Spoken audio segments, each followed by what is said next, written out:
বলো তো দেখি পতাকায় ওদের কয়টি রং আছে? শিক্ষক এসে শুধালে হেসে দ্বিতীয় শ্রেণীর কাছে।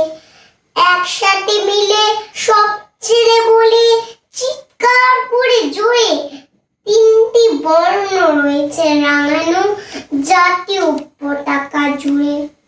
শ্রেণীর পেছনে বেঞ্চের উড়ে শিশু ছিল এক বসে, পতাকার মাঝে 5 রং আছে বলল সে মৃদুভাষী। কথা শুনে বাকি শিশু গানে হেসে খায় লুটোপুটি। শিক্ষক রেগে হেঁকে বোঝা কি করে পাস্তি।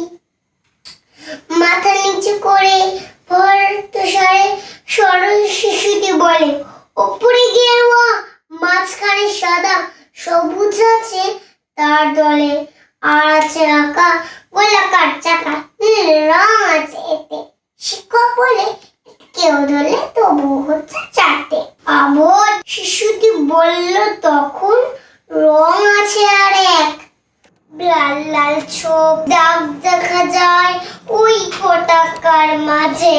বাবাকে যখন আনলে ওরা কফিনের ঢাকা খুলে, জড়ানো রয়েছে দেবুখানা তার পতাকার ফুলে। রক্তের দাগে ছিল লাল ছোপ ওই পতাকার মাঝে। এই নিয়ে হলো 5টি, এবার তো ঠিক আছে। সরল শিশুটি জবাব খানে কাঁপিয়ে দিল বুক। অশ্রু এলো নয়ন ভরে, শুকনো হলো মুখ। আজও তারা দেশের জন্য করছে বলিদান। স্বাধীনতা যদি সময় তাদের অমর প্রাণ। হয়েছে স্বাধীন, পেরিয়ে গেছে 70টি বছর।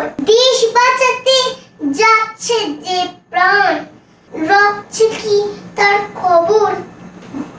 নমস্কার। বন্দে মাতরম।